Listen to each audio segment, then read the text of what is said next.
بسم اللہ الرحمن الرحیم۔ قبر کے اندر کے حالات۔ جب مردے کو قبر میں لٹا دیا جاتا ہے اور مٹی ڈالنے لگتے ہیں تو مردہ دیکھ رہا ہوتا ہے، اور جب مٹی ڈال کر جانے لگتے ہیں تو مردہ ان کے قدموں کی آواز سنتا ہے۔ جب مردے کو قبر میں دفنا کر جا رہے ہوتے ہیں تو مردے کی گھبراہٹ بڑھ جاتی ہے، بے چینی بڑھ جاتی ہے۔ قبر کے اندر اتنا اندھیرا ہوتا ہے کہ اس کا ہاتھ بھی اسے نہیں دکھتا۔ سخت اندھیری قبر، روشنی کا نام و نشان نہیں ہوتا۔ جب مردے کو دفنا کر لوگ چلے جاتے ہیں، اس کے بعد دو فرشتے کالی اور نیلی آنکھوں والے آتے ہیں اور اس سے سوال جواب کرتے ہیں۔ قبر میں مردہ اتنا بے بس ہوتا ہے کہ اس کی جسم پر کیڑا رینگ رہا ہوتا ہے۔ اس کو مردہ ہٹانا چاہے گا لیکن اتنی طاقت نہیں ہوگی کہ اس کیڑے کو اپنے اوپر سے ہٹا سکے اور دور کر سکے۔ آپ کا قبرستان میں جانا ہوتا ہے، یہ جو آپ کو قبریں ایک جیسی دکھتی ہیں، اندر سے یہ ایک جیسی نہیں ہوتی۔ کسی قبر میں اللہ کا عذاب ہو رہا ہوتا ہے اور کسی قبر میں مردہ جنت کے مزے لے رہا ہوتا ہے۔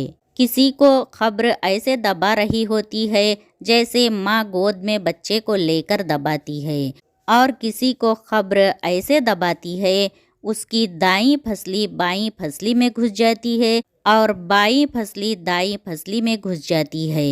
بے نمازی کو قبر ایسے دباتی ہے کہ اس کی پھسلیاں ٹوٹ پھوٹ کر ایک دوسرے میں پیوست ہو جاتی ہے۔ کسی نے قبر کو چکنا چور کر دیا ہوتا ہے۔ کسی کی قبر میں جہنم کی کھڑکی کھولی جاتی ہے تو کسی کی قبر میں جہنم کی آگ بھڑک رہی ہوتی ہے۔ قبر میں ایک اندھا سانپ ہے، جب مردے کو وہ ڈنک مارے گا تو وہ 70 ہاتھ زمین میں گھس جائے گا۔ قبر دو طرح کی ہوتی ہے، یا تو جنت کے باغ میں سے ایک باغ ہوتی ہے یا دوزخ کے گڑھے میں سے ایک گڑھا ہوتی ہے۔ قبر میں 3 سوال ہوں گے۔ فرشتے پوچھیں گے تمہارا رب کون ہے؟ جو نیک ہوگا وہ کہے گا میرا رب اللہ ہے، اور جو برا ہوگا وہ کہے گا ہائے افسوس ہائے افسوس، مجھے نہیں پتا۔ پھر فرشتے دوسرا سوال پوچھیں گے تمہارا دین کیا ہے؟ جو نیک ہوگا کہے گا میرا دین اسلام ہے، اور جو برا ہوگا کہے گا ہائے افسوس مجھے نہیں پتا۔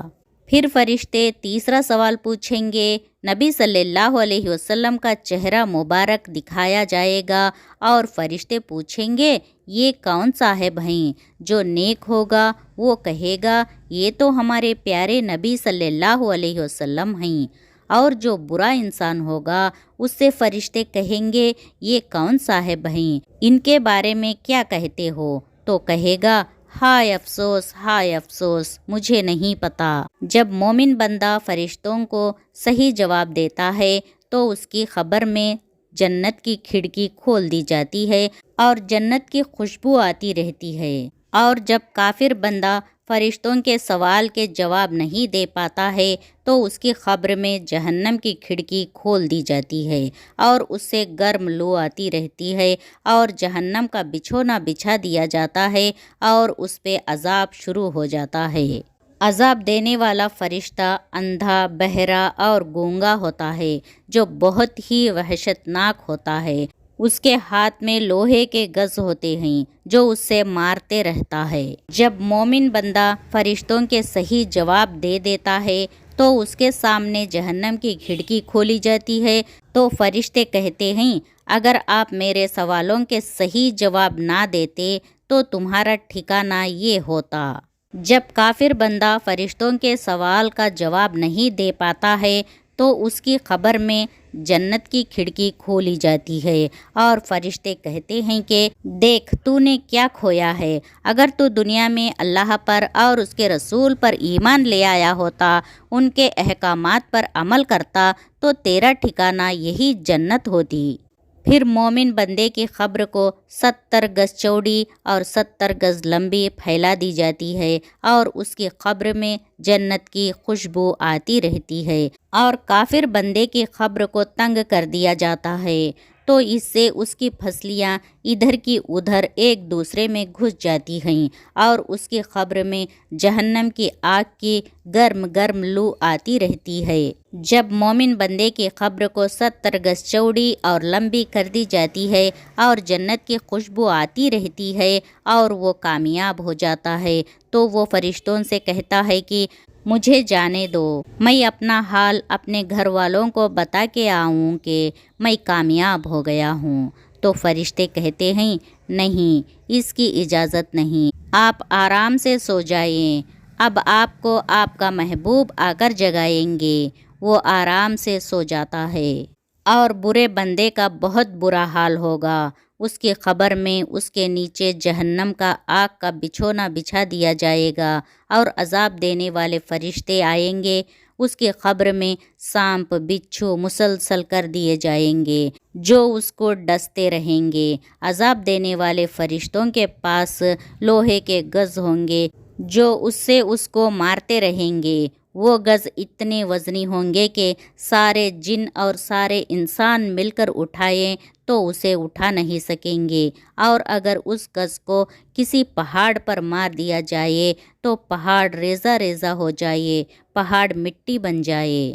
جب وہ گز فرشتے برے بندے کو ماریں گے تو وہ 70 گز زمین میں دھس جائے گا۔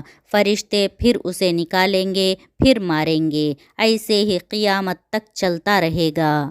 ایک فرشتے کے ہاتھ میں بہت بڑا وزنی پتھر ہوگا، وہ اسے ماریں گے تو اس کا چہرہ چٹنی بن جائے گا اور پتھر دور جا کر گرے گا۔ فرشتے اس پتھر کو اٹھانے جائیں گے، تب اس کا چہرہ پھر صحیح سالم ہو جائے گا، پھر ماریں گے پتھر، ایسے ہی قیامت تک چلتا رہے گا۔ سانپ بچھو الگ ڈس رہے ہوں گے، بہت برا منظر ہوگا۔ حضرت ابو سعید خدری رضی اللہ تعالیٰ عنہ سے روایت ہے کہ نبی کریم صلی اللہ علیہ وسلم نے فرمایا، قبر میں کافر پر ضرور 99 اژدہا مسلط کر دیے جائیں گے جو قیامت تک اس کو ڈستے رہتے ہیں۔ ان کے زہر کا یہ عالم ہے کہ ان میں سے ایک بھی زمین پر پھونک مار دے تو زمین بالکل سبزی نہ اگائے۔ حضرت ابن عباس رضی اللہ تعالیٰ عنہ سے مروی ہے کہ نبی کریم صلی اللہ علیہ وسلم کا 2 قبروں پر گزر ہوا تو آپ نے ارشاد فرمایا، ان کو عذاب ہو رہا ہے اور کسی بڑے گناہ کے سبب نہیں ہو رہا ہے بلکہ ایسی معمولی باتوں پر جن سے وہ بچ سکتا تھا۔ آپ نے ان دونوں کے گناہوں کی تفصیل بتائی کہ ان دونوں میں سے ایک تو پیشاب کرتے وقت پردہ نہیں کرتا تھا، ایک روایت میں ہے کہ پیشاب کی چھینٹوں سے نہیں بچتا تھا، اور دوسرا چغلی کرتا پھرتا تھا۔ پھر آپ نے ایک ٹہنی منگا کر بیچ میں سے اس کو چیر کر آدھی اس قبر پہ ڈال دی، آدھی دوسری قبر پہ۔ صحابہ نے عرض کیا، یا رسول اللہ صلی اللہ علیہ وسلم، آپ نے ایسا کیوں کیا؟ آپ صلی اللہ علیہ وسلم نے ارشاد فرمایا کہ شاید ان دونوں کا عذاب ان کے سوکھنے تک ہلکا کر دیا جائے۔ جب میت کو قبر میں رکھا جاتا ہے تو قبر کہتی ہے، اے انسان، تجھ پر افسوس ہے، تجھے میرے بارے میں کس چیز نے دھوکے میں ڈالا تھا؟ کیا تجھے معلوم نہیں تھا کہ میں آزمائشوں، تاریکیوں، تنہائیوں اور کیڑوں مکوڑوں کا گھر ہوں؟ جب تو مجھ پر سے آگے پیچھے قدم رکھتا اور گزرا کرتا تھا تو تجھے کون سا غرور گھیرے ہوتا تھا؟ اگر میت نیک ہوتی ہے تو کوئی جواب دینے والا خبر کو جواب دیتا ہے۔ کیا تجھے معلوم نہیں ہے یہ شخص نیکیوں کا حکم دیتا تھا اور برائیوں سے روکا کرتا تھا؟ تو خبر کہتی ہے، تب تو میں اس کے لیے سبزے میں تبدیل ہو جاؤں گی، اس کا جسم نورانی بن جائے گا اور اس کی روح اللہ پاک کی قرب رحمت میں جائے گی۔ حضرت کعب رضی اللہ تعالیٰ عنہ سے مروی ہے کہ جب نیک آدمی کو قبر میں رکھا جاتا ہے تو اس کے اچھے اعمال، نماز، روزہ، حج، جہاد، صدقہ وغیرہ اس کے پاس جمع ہو جاتے ہیں۔ جب عذاب کے فرشتے ان کے پیروں کی طرف سے آتے ہیں تو نماز کہتی ہے اس سے دور رہو، تمہارا یہاں کوئی کام نہیں۔ یہ ان پیروں پر کھڑا ہو کر اللہ پاک کی لمبی لمبی عبادت کرتا تھا۔ پھر وہ فرشتے سر کی طرف سے آتے ہیں تو روزہ کہتا ہے تمہارے لیے اس طرف کوئی راستہ نہیں ہے، کیونکہ دنیا میں اللہ کی خوشنودی کے لیے اس نے بہت روزے رکھے اور طویل بھوک پیاس برداشت کی۔ فرشتے اس کے جسم کے دوسرے حصے کی طرف سے آتے ہیں تو حج اور جہاد کہتے ہیں کہ ہٹ جاؤ، اس نے اپنے جسم کو دکھ میں ڈال کر اللہ تعالیٰ کی رضا کے لیے حج اور جہاد کیا تھا، لہٰذا تمہارے لیے یہاں کوئی جگہ نہیں ہے۔ پھر وہ فرشتے ہاتھوں کی طرف سے آتے ہیں تو صدقہ کہتا ہے میرے دوست کے پاس سے ہٹ جاؤ، ان ہاتھوں سے کتنے صدقات نکالے ہیں جو محض اللہ کی رضا کے لیے دیے گئے، اور ان ہاتھوں سے نکال کر وہ بارگاہ الہی میں مقبولیت کے درجے کے فائز ہوئے، لہٰذا یہاں تمہارا کوئی کام نہیں ہے۔ پھر اس میت سے کہا جاتا ہے کہ تمہاری زندگی اور موت دونوں بہترین ہے، اور رحمت کے فرشتے اس کی قبر میں جنت کا فرش بچھاتے ہیں، اس کے لیے جنتی لباس لاتے ہیں، حد نگاہ تک اس کی قبر کو پھیلا دیا جاتا ہے، اور جنت کی یہ قندیل اس کی قبر میں روشن کر دی جاتی ہے جس سے وہ قیامت کے دن تک روشنی حاصل کرتا رہے گا۔ سبحان اللہ۔ رسول اللہ صلی اللہ علیہ وسلم نے فرمایا میت کو قبر میں بٹھایا جاتا ہے، وہ چلنے والوں کے قدموں کی چاپ کو سن رہا ہوتا ہے تو اس کے ساتھ قبر گفتگو کرتی ہے اور کہتی ہے اے انسان، تجھ پر افسوس ہے، کیا تجھے مجھ سے، میری تنی سے، بدبو سے، ہیبت اور کیڑوں سے نہ ڈرایا گیا تھا؟ اب تو میرے لیے کیا تیاری کر کے لایا ہے؟ حضرت محمد بن علی رضی اللہ تعالیٰ عنہ سے مروی ہے کہ ہر مرنے والے پر موت کے وقت اس کے اچھے اور برے اعمال پیش کیے جاتے ہیں، وہ نیکیوں کی طرف ٹکٹکی باندھے ہوئے دیکھتا ہے اور گناہوں کو دیکھنے سے آنکھیں چراتا ہے۔ کسی نے رسول اللہ صلی اللہ علیہ وسلم سے معلوم کیا میں بہت خاموشی کے ساتھ کوئی کام کرتا ہوں لیکن لوگوں کو معلوم ہو جاتا ہے، اس سے مجھے خوشی ہوتی ہے، اس پر مجھے ثواب ملے گا یا نہیں؟ تو آپ صلی اللہ علیہ وسلم نے فرمایا دوہرا اجر ملے گا، ایک چھپانے پر، دوسرا ظاہر ہونے پر۔ کسی نے عرض کیا یا رسول اللہ صلی اللہ علیہ وسلم قیامت میں نجات کس کام کی وجہ سے ہوگی؟ تو فرمایا اللہ کے ساتھ دھوکہ نہ کرو۔ عرض کیا اللہ کے ساتھ دھوکہ کرنے کا کیا مطلب ہے؟ تو فرمایا اللہ کے حکم پر عمل صرف اللہ کے لیے کرو، غیر اللہ کے لیے نہیں، اللہ کے علاوہ کسی اور کے لیے عمل کرنا ہی اللہ کے ساتھ دھوکہ کرنا ہے۔ حضرت حسن رضی اللہ تعالیٰ عنہ فرماتے ہیں کہ رسول اللہ صلی اللہ علیہ وسلم نے فرمایا کہ موت کی تکلیف تلوار کی 300 ضرب کے برابر ہوتی ہے، اور فرمایا موت کی شدت اور تکلیف میری امت کے لیے نصیحت ہے۔ رسول اللہ صلی اللہ علیہ وسلم نے فرمایا سردی کا موسم مومن کے لیے بہت غنیمت ہے، رات لمبی ہوتی ہے تو وہ اس میں عبادت کرتا ہے، اور دن چھوٹا ہے تو روزہ رکھتا ہے۔ رسول اللہ صلی اللہ علیہ وسلم نے فرمایا خبر مومن کے جنت کا باغیچہ ہے اور کافر کے لیے خبر جہنم کا گڑھا ہے، لہٰذا موت کو کثرت سے یاد کیا کرو جو تمہاری نفسانی خواہشات پر پانی پھیر دینے والی ہے۔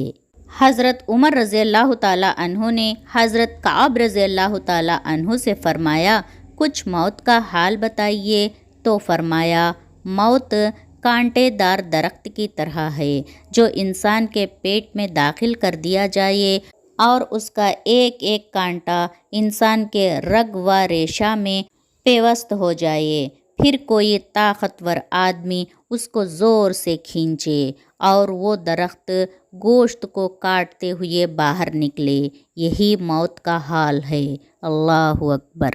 کسی بزرگ نے کہا 3 چیزیں کسی سمجھدار آدمی کو نہیں بھولنی چاہیے، دنیا اور اس کے حالات کا فنا ہونا، موت، وہ مصیبت جس سے انسان کو امان نہ ملے۔ حضرت عیسیٰ علیہ السلام سے کسی نے کہا کہ آپ تازے مردوں کو زندہ کرتے ہیں، کسی پرانے مردے کو زندہ کر کے دکھائیے۔ اس کے مطالبے پر آپ شام بن نوح علیہ السلام کو اللہ کے حکم سے زندہ کیا۔ جب وہ قبر سے اٹھے تو سر اور داڑھی کے بال سفید تھے۔ عیسیٰ علیہ السلام نے فرمایا، یہ سفیدی کیسی ہے؟ آپ کے زمانے میں بڑھاپا تو تھا ہی نہیں۔ تو کہا، جو میں نے آواز سنی تو یہ سمجھا کہ قیامت آ گئی۔ اس کے خوف سے بال سفید ہو گئے۔ معلوم کیا، آپ کا انتقال کب ہوا تھا؟ فرمایا، 4000 سال پہلے، لیکن ابھی تک موت کا ذائقہ ختم نہیں ہوا۔ رسول اللہ صلی اللہ علیہ وسلم سے کسی نے معلوم کیا، سب سے افضل کون ہے؟ فرمایا، جس کے اخلاق سب سے اچھے ہو۔ عرض کیا، اور سب سے زیادہ سمجھدار کون ہے؟ فرمایا، موت کو سب سے زیادہ یاد کرنے اور اس کی تیاری کرنے والا۔ مومن کی قبر۔ مومن کو جب قبر میں رکھا جاتا ہے تو اس کی قبر کو 70 گز وسیع کر دیا جاتا ہے اور مخمل کا فرش بچھا کر خوشبو بکھیر دی جاتی ہے، اور قبر کو ایمان و قرآن کے نور سے روشن کر دیا جاتا ہے، اور اس کو دلہن کی طرح سلا دیا جاتا ہے۔ اب اس کو اس کا محبوب ہی بیدار کرے گا۔ کافر کی قبر۔ کافر کی قبر کو اتنا تنگ کر دیا جاتا ہے کہ اس کی پھسلیاں ایک دوسرے میں گھس جاتی ہیں، اور اونٹ کی گردن جیسے سانپ اس پر چھوڑ دیے جاتے ہیں جو اس کا گوشت کھاتے رہتے ہیں، اور گونگے بہرے فرشتے ہتھوڑوں سے اس کی پٹائی کرتے رہتے ہیں۔ اس پر صبح شام آگ بھی پیش کی جاتی ہے۔ موت کے وقت جس بندے کے دل میں امید اور خوف دونوں جمع ہوتے ہیں تو اللہ تعالیٰ اس کی امید کے مطابق معاملہ فرماتا ہے اور خوف کو دور فرما دیتا ہے۔ حضرت ابن مسعود رضی اللہ تعالیٰ عنہ فرماتے ہیں، قیامت میں اللہ کی رحمت کی وسعت کا یہ عالم ہوگا کہ اس کو دیکھ کر شیطان بھی اپنے لیے رحمت و شفاعت کی توقع کرے گا۔ رسول اللہ صلی اللہ علیہ وسلم نے فرمایا، بعض لوگ خیر کو پھیلانے والے اور شر کو مٹانے والے ہوتے ہیں، اور بعض شر کو پھیلانے اور خیر کو مٹانے والے ہوتے ہیں۔ خوشخبری ہے ان لوگوں کے لیے جن کو اللہ نے خیر پھیلانے اور شر کو مٹانے والا بنایا، اور شر پھیلانے اور خیر کو مٹانے والوں کے لیے ہلاکت ہے۔ اللہ تعالیٰ فرماتا ہے، انسان کا معاملہ عجیب و غریب ہے۔ گناہ کرتا ہے، پھر مجھ سے معافی مانگتا ہے، میں اس کو معاف کر دیتا ہوں۔ وہ پھر گناہ کرتا ہے اور پھر معافی مانگتا ہے، میں پھر معاف کر دیتا ہوں۔ نہ وہ گناہ چھوڑتا ہے، نہ میری رحمت سے مایوس ہوتا ہے۔ اے فرشتوں، گواہ رہو، میں نے اس کو معاف کر دیا۔ رسول اللہ صلی اللہ علیہ وسلم نے فرمایا، اللہ تعالیٰ نے جب ابلیس کو زمین پر اتارا تو اس نے کہا، تیری عزت و عظمت کی قسم، جب تک انسان کے جسم میں جان رہے گی میں اسے گمراہ کرنے کی کوشش کرتا رہوں گا۔ اللہ تعالیٰ نے فرمایا، میری عزت و عظمت کی قسم، میں حالت نزان سے پہلے انسان کی توبہ قبول کرتا ہی رہوں گا۔ گنہگار جب گناہ کے بعد توبہ و استغفار کرتا ہے اور اس پر نادم ہوتا رہتا ہے تو اس کی ندامت اور توبہ کی وجہ سے اس کے اور بھی زیادہ درجات بلند ہو جاتے ہیں اور وہ جنت کا مستحق ہو جاتا ہے۔ اس وقت شیطان افسوس کرتا ہے اور کہتا ہے، کاش میں اس کو اس گناہ کی ترغیب ہی نہ دیتا تو اچھا تھا، اس کے اتنے درجات تو بلند نہ ہوتے۔ اللہ تعالیٰ سے دعا ہے کہ سارے مسلمانوں کو عذاب قبر سے بچائے اور منکر نکیر کے سوالات کو ہم پر آسان کر دے اور ہم سب کے قبروں کو جنت کا باغ بنا دے۔ آمین یا رب العالمین۔